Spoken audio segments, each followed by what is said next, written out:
Good morning students. हम लोग पढ़ रहे थे केमिकल काइनेटिक्स। आज का हमारा टॉपिक है difference between rate law and law of mass action. कल मैंने आपको लॉ ऑफ मास एक्शन के बारे में भी बता दिया था और रेट लॉ के बारे में भी बता दिया था। मैं इसी को थोड़ा सा रिवाइज कर रही हूँ, प्रीव्यू दे रही हूँ पिछले ही वीडियो का कि जो एंड में बताया था मैंने।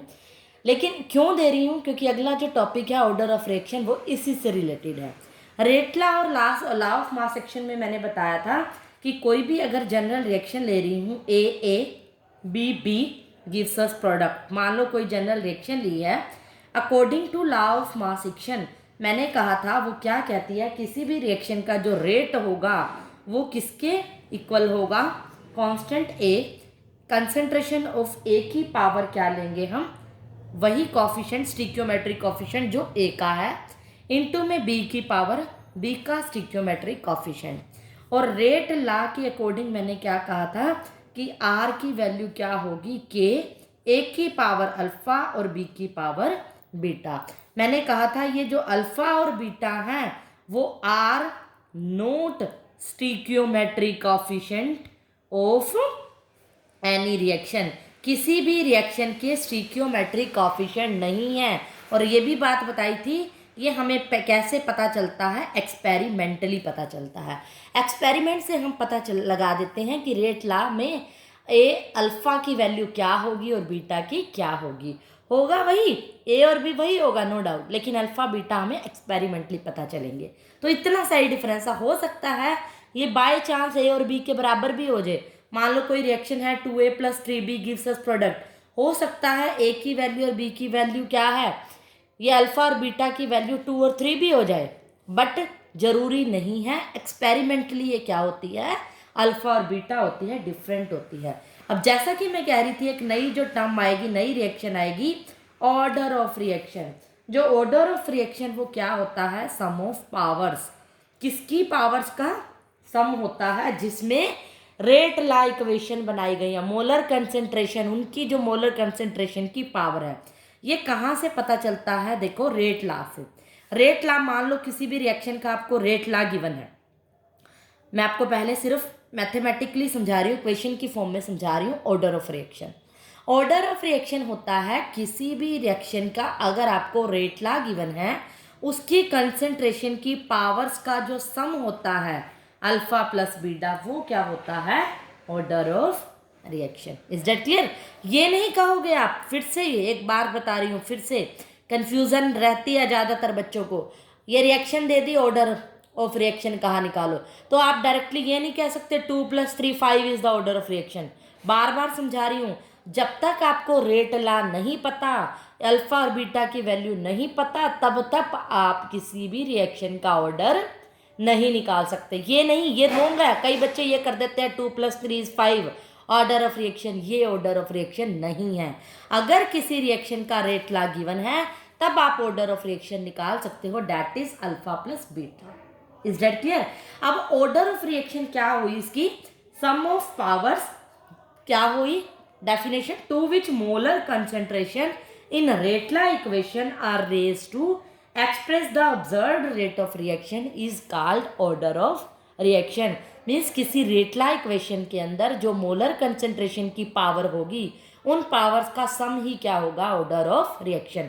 कई बार डेफिनेशन पूछी जाती है तो आप इसकी डेफिनेशन बुक में गिवन है, मैंने समझा दिया आपको, इस तरह से करोगे। अब किसी भी रिएक्शन का ऑर्डर कुछ भी हो सकता है। कोई रिएक्शन 0 ऑर्डर हो सकती है, फर्स्ट ऑर्डर हो सकती है, सेकंड ऑर्डर हो सकती है और थर्ड ऑर्डर भी हो सकती है। बहुत से कॉमन एग्जाम्पल्स होते हैं अलग अलग रिएक्शंस के, अलग अलग ऑर्डर के। मैं आपको, अब ये आप कैसे कह सकते हो कि फर्स्ट ऑर्डर रिएक्शन है, ये आप तब तक नहीं बता सकते जब तक आपको उसकी रेट लॉ इक्वेशन नहीं दी होती, क्योंकि हमें तो उससे ही पता चलता है ना। मैं आपको फिर से एक्सप्लेन करती हूँ। आपकी बुक्स में क्या है, एग्जाम्पल दिए हुए हैं, 0 फर्स्ट सेकंड थर्ड ऑर्डर के एग्जाम्पल। इतनी ऑर्डर की रिएक्शन है, कोई भी हो सकती है, फ्रैक्शनल ऑर्डर भी हो सकता है, जरूरी नहीं है सीधा 1 नंबर में हो, फ्रैक्शन में भी हो सकता है 2/3 4/5 इस तरह से। तो हम क्या करते हैं, अगर हमने ऑर्डर निकालना है किसी भी रिएक्शन का, तो उसकी पावर्स का सम को देखेंगे और उसकी पावर्स का सम यानी रेट ऑफ इक्वेशन देखेंगे। मान लो जैसे मैं आपको एक एग्जांपल दे रही हूँ, कोई रिएक्शन है H2 plus Cl2 gives us 2HCl H new की प्रेजेंस में है। हमें पाया गया कि इसकी जो रेट ऑफ रिएक्शन है वो इंडिपेंडेंट है। मीन्स रेट ऑफ रिएक्शन अगर इंडिपेंडेंट है मीन्स ये कह लो कुछ ऐसी दी हुई है H2 की पावर 0, किसी की पावर 0 हमें पता है 1 होती है। इसका मतलब किसी भी रिएक्टेंट के ऊपर डिपेंड नहीं कर रही। अगर कोई, मैंने क्या कहा था कि कंसंट्रेशन की पावर का सम कर दो। H2 है, मान लो Cl2 भी 0 दे रखा है, या H2 दोनों 0 दे रखा है, या एक 0 दे रखा है, कुछ भी हो सकता है। इसका मतलब 0 प्लस 0 क्या होगा, ऑर्डर क्या होगा इस रिएक्शन का, 0, क्योंकि यहाँ पर कंसंट्रेशन पे डिपेंड ही नहीं कर रही रिएक्शन। तो आप रिएक्शन को देखते आप ऐसे नहीं कह सकते रेट लाइक इक्वेशन ये होएगी। कभी भी रेट लाइक इक्वेशन आप खुद से नहीं बता सकते, क्योंकि बार बार इस पॉइंट को बता रही हूँ मैं, क्योंकि रेट लाइक इक्वेशन एक्सपेरिमेंटली बताई जाती है, वो हम नहीं बता सकते। हाँ, लॉ ऑफ मास एक्शन आप बता सकते हो ये होगा, लेकिन जरूरी नहीं है रेट लाइक इक्वेशन ये हो सकता है ये भी हो। अगर ये है मान लो किसी इक्वेशन की, तो 1 + 1 2 हो गया ऑर्डर, तो आप कह सकते हो इस रिएक्शन का ऑर्डर क्या है, 2। लेकिन बिना रेट इक्वेशन के आप ऑर्डर नहीं बता सकते। इस तरह की कई रिएक्शंस होती हैं, first order reaction, second order reaction, third order reaction. जैसे मैं आपको एग्जांपल दे रही हूँ फर्स्ट ऑर्डर का। मान लो कोई फर्स्ट ऑर्डर रिएक्शन है, उसके अंदर कोई भी रिएक्टेंट दे रखा है SO2Cl2 gives us SO2 + Cl2, और इसकी रेट इक्वेशन भी गिवन होगी, क्योंकि ये तो एक्सपेरिमेंटली है, ये दे रखी है। अब यहाँ पे इसकी पावर 1 अंडरस्टूड है, तो ऑर्डर क्या होता है, पावर का सम ही तो है, यहाँ पर तो टोटल ही 1 है, तो ऑर्डर ऑफ रिएक्शन क्या होगी, 1। तो ये बात ध्यान रखना, ये आपको गिवन होना चाहिए, तभी ऑर्डर निकाल सकते हो। और ये कैसे पता चलता है हमें, एक्सपेरिमेंटली। हो सकता है रिएक्टेंट पे डिपेंड ही ना करे, तो ये बात आपने कंफ्यूज नहीं होना। सेकेंड ऑर्डर रिएक्शन में जैसे 2HI है, gives us H2 + I2। R किस पे डिपेंड कर रहा है, KHI का स्क्वायर। यहाँ पर क्या हो गया, पावर का सम, तो ऑर्डर क्या हो गया, 2। किसी भी रिएक्शन का ऑर्डर क्या हो जाएगा, 2। क्यों, क्योंकि इसकी ये कंसंट्रेशन की पावर क्या है, 2। उसका सम देखना होता है, टोटल ही 2 है, हो सकता है कोई और हो उसकी पावर 1 हो, 2 + 1 क्या कर दोगे, 3। ये हो जाएगी third order reaction. Fractional order में फ्रैक्शन पे डिपेंड करेगा। जैसे मैं एग्जांपल दे देती हूँ आपको फ्रैक्शनल का भी, एक H2 + Br2 gives us 2HBr मान लिया, और इसकी रेट इक्वेशन दिया है R = K H2 Br2 की पावर 1/2, एक्सपेरिमेंटली दे दी। अब देखो क्या H2 इस रिएक्शन में 1 है, नो डाउट, लेकिन Br2 यहाँ लिखा हुआ है 1/2, नहीं लिखा हुआ ना, तो इसका मतलब ये लॉ ऑफ मास एक्शन से रेट इक्वेशन डिफर होती है। और ये कैसे पता चली, एक्सपेरिमेंटली। तो ये आप खुद से नहीं बता सकते किसी भी रिएक्शन की रेट इक्वेशन क्या है, ये एक्सपेरिमेंटली गिवन है। तो इसके अकॉर्डिंग ऑर्डर निकालो, ये 1 + 1/2 क्या हो जाएगी, 3/2, यानी ऑर्डर क्या हो गया, फ्रैक्शनल। 3/2 कह लो, या 1:1/2 हो गया। ये है ऑर्डर ऑफ रिएक्शन। तो इस तरह से हम किसी भी रिएक्शन का ऑर्डर निकालते हैं। अब मैं आपको एग्जांपल कुछ न्यूमेरिकल्स करा रही हूँ रेट लॉ से रिलेटेड। कुछ एग्जांपल जैसे मैंने एक लेके चल रही हूँ। पहला न्यूमेरिकल है, इसी तरह के न्यूमेरिकल आपको देखने के मिलेंगे। एक करा दूंगी, सारे अच्छे से हो जाएंगे, और इस पे एक क्वेश्चन जरूर आ जाता है। तो इक्वेशन है the rate law for a reaction is found to be. देखो रेट लॉ दे रखी है, मैंने कहा था ना गिवन होएगी, एक्सपेरिमेंटली होती है। स्टेटमेंट में गिवन है, how would be the rate of reaction change, R की वैल्यू कैसे चेंज होगी, इस आर की वैल्यू पूछ रहा है ये। रेट ऑफ रिएक्शन की वैल्यू चेंज क्या, कितनी चेंज होगी या कैसे होगी, व्हेन 1/1 फर्स्ट पार्ट को सॉल्व करते हैं हम। इसके 3 पार्ट हैं। पहले पार्ट के अकॉर्डिंग पहले मैं रेट लॉ इक्वेशन लिख लेती हूँ। R = K, NOT की पावर ये है, I नेगेटिव है, H पॉजिटिव का स्क्वायर है। मैं मान के चलती हूँ कंसंट्रेशन ऑफ H क्या कहता है, डबल होगी। अब मुझे क्या पता इनकी कंसंट्रेशन क्या है, मुझे नहीं पता ना। मैं मान लेती हूँ सबकी कंसंट्रेशन। पहले NO2 की मान ली A है, I नेगेटिव की मान ली B है, कुछ भी मान लेती हूँ, अगर दे रखी तो हम उसी का डबल करते। H पॉजिटिव की मान ली मैंने C है, क्योंकि मुझे नहीं पता। कहता है कि अगर कंसंट्रेशन H पॉजिटिव की डबल हो जाए तो इस रेट पे क्या फ़र्क पड़ेगा। बड़ा सिंपल है, वैल्यू पुट करो। पहले R की वैल्यू क्या है, K, I की जगह B और C की जगह स्क्वायर। एक्चुअल में हमारी इक्वेशन ये है, गिवन ये है, राइट। अगर in the form of concentration लिखती हूँ, अब कहता है कि अगर H पॉजिटिव की कंसेंट्रेशन डबल हो जाए तो रेट को करो। H पॉजिटिव की कंसेंट्रेशन मैंने क्या मानी है, C मानी है, C को डबल कर दो, C का डबल 2C और 2C का स्क्वायर कर दो। सोल्व करो, 2 का स्क्वायर क्या आएगा 4KABC स्क्वायर। यानी अगर कंसेंट्रेशन डबल होती है तो मेरा रेट क्या हो जाएगा ये, और ये क्या थी वैल्यू KAB स्क्वायर R के बराबर थी। ये R1 मतलब पहले पार्ट में मेरा नया रेट क्या होगा R1, वो किसके बराबर होगा, ये क्या है R, यानी 4R, या ये कह लो 4 टाइम्स हो जाएगा रेट।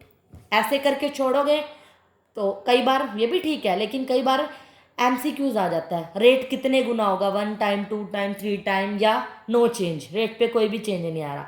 तो यहाँ से पता चल रहा है 4 टाइम्स हो गया, राइट, क्योंकि ये तो वैल्यू किसकी थी, R की वैल्यू थी, 4 इंटू R हो गया यानी 4 टाइम्स हो गया। सेकेंड पार्ट में कह रहा है कि I की कंसेंट्रेशन अगर हाफ कर दी जाए, I की कंसेंट्रेशन मैंने क्या मानी थी B, सीधा सा तरीका है, B की जगह हाफ कर दो B/2, बाकी एज इट इज, बाकी में कोई चेंज ना करो। तो क्या बनेगा हाफ KABC स्क्वायर, क्या हो जाएगा, फर्क कितना आया, रेट ऑफ रिएक्शन से सारा सेम है, बस हाफ फालतू है, तो ये कितना हो जाएगा हाफ्ड। तो रेट ऑफ रिएक्शन में क्या फर्क आया, हाफ हो गया, नया रेट R2 जो हो गया हमारा हाफ हो गया। तो इसमें कंफ्यूजन नहीं होनी चाहिए आपको। थर्ड पार्ट में कहता है कंसेंट्रेशन तीनों की ही क्या हो जाती है, ट्रिपल हो गई, तीनों में चेंज कर दो। नई पुरानी कंसेंट्रेशन क्या थी, ये क्वेश्चन नंबर 1 में सारे चेंज कर रही हूँ मैं, तीनों को ट्रिपल करना है। अब हमने देखो R3 क्या हो जाएगा K, A की वैल्यू 3A, B की वैल्यू 3B, C की वैल्यू 3C और उसका स्क्वायर, क्योंकि C का स्क्वायर था।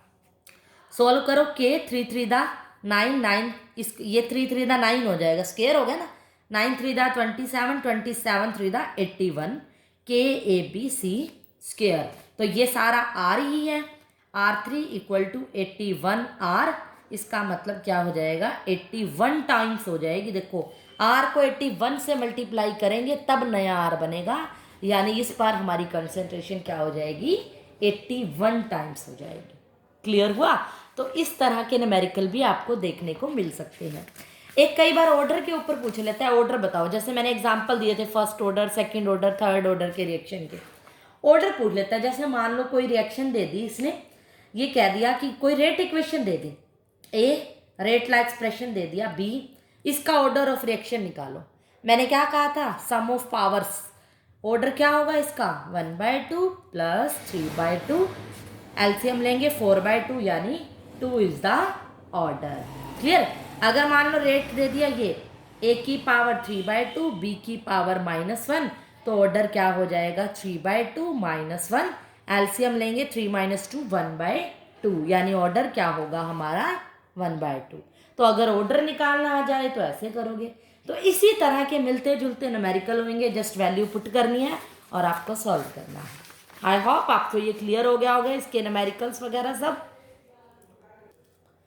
नेक्स्ट टॉपिक है हमारा यूनिट ऑफ रेट कांस्टेंट, या फिर कल मैंने बताया था रेट कांस्टेंट के बारे में, और उसको हम क्या कहते हैं स्पेसिफिक रिएक्शन रेट या फिर रेट कांस्टेंट, जिसको हम के से डिनोट करते हैं।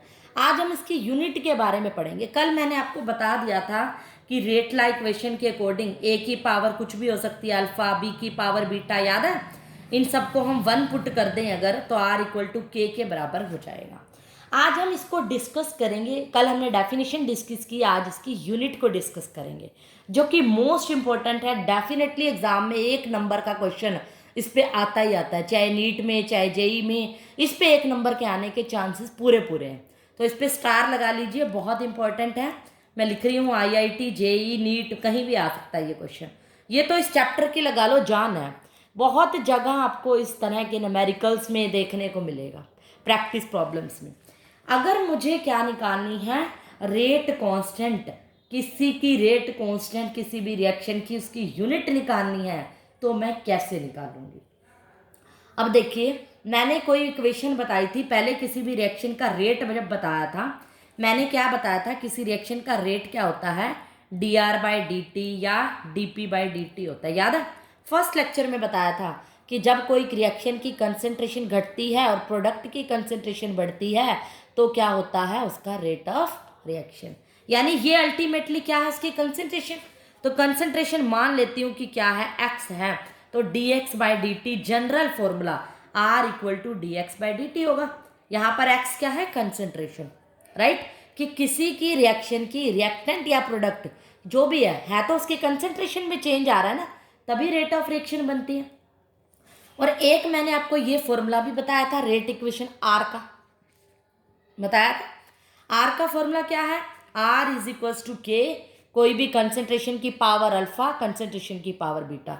तो अल्टीमेटली ये क्या है, ए भी कंसंट्रेशन है, बी भी कंसंट्रेशन।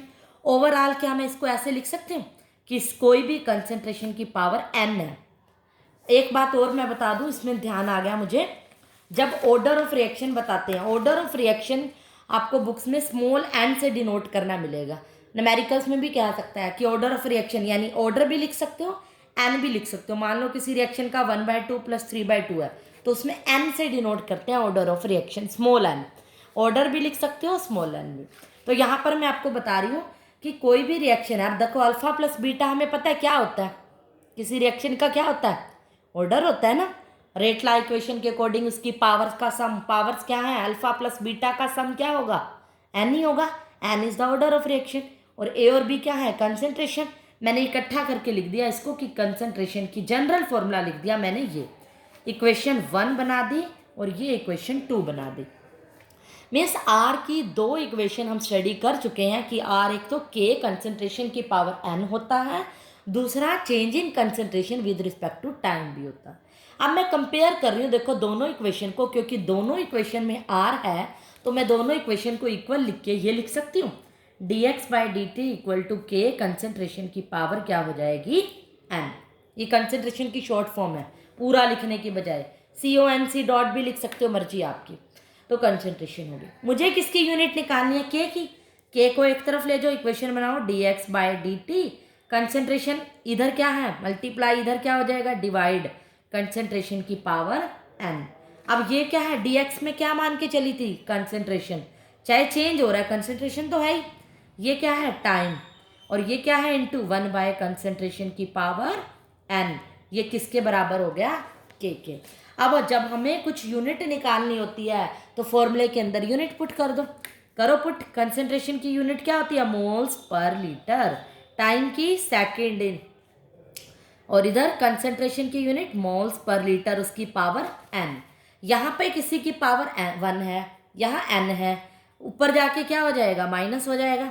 मैथ्स है, moles per litre 1 minus n। कोई भी same number x by X की स्क्वायर है तो इसको क्या लिखते हो, x1 माइनस x इकट्ठा लिख सकते हो। जब बेस सेम है, डिवाइड में पड़े हैं तो उनकी पावर क्या होती है माइनस। बेस सेम है, डिवाइड में पड़े हैं तो पावर क्या होगी माइनस, नीचे वाला माइनस हो जाएगा। ये क्या हो जाएगा सेकंड, केप क्या बन जाएगा moles per litre 1 minus n second inverse. ये क्या हो गई जनरल यूनिट ऑफ के। रेट कांस्टेंट जब मैंने उसकी यूनिट निकालनी है तो उसकी जनरल यूनिट होगी। और n क्या है, मैंने अभी बताया था किसी रिएक्शन का ऑर्डर। n कोई भी 1 2 3 वैल्यू कुछ भी हो सकती है।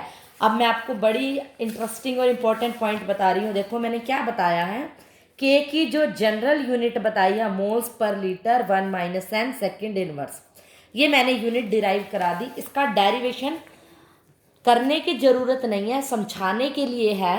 क्वेश्चन आता है, मान लेते हैं कि क्वेश्चन दे दिया कि ज़ीरो ऑर्डर रिएक्शन के लिए फॉर ज़ीरो ऑर्डर के की यूनिट निकालो।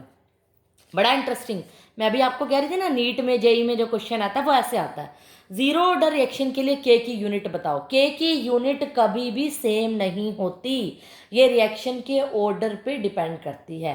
क्यों, क्योंकि इसके जनरल फॉर्मूले के अंदर n आ गया। n की वैल्यू हमें पता है ऑर्डर ऑफ रिएक्शन होती है, और ऑर्डर हर रिएक्शन का डिफरेंट होता है। अगर कह रहा है कि ज़ीरो ऑर्डर है तो n की वैल्यू क्या पुट करोगे, ज़ीरो। मोल्स पर लीटर की power 1 minus 0 second inverse. Solve करो, मोल्स पर लीटर की पावर 1 हो जाएगी 1 माइनस 0 सेकेंड इनवर्स। तो यूनिट क्या बन गई, मोल्स पर लीटर पर सेकेंड क्या हो गई यूनिट। अब देखो फर्स्ट ऑर्डर के लिए निकाल रही हूँ के की वैल्यू, क्या करोगे n की वैल्यू पुट करोगे 1, 1 माइनस क्या हो जाएगा, n में 1 सेकेंड इनवर्स, 1 माइनस 1 0 हो गया, किसी की पावर 0 होएगी तो क्या होएगा, वो 1 होएगा, तो सेकेंड इनवर्स क्या हो जाएगी इसकी यूनिट, क्योंकि 1 माइनस 0 है, किसी की पावर 0 होती है तो वो 1।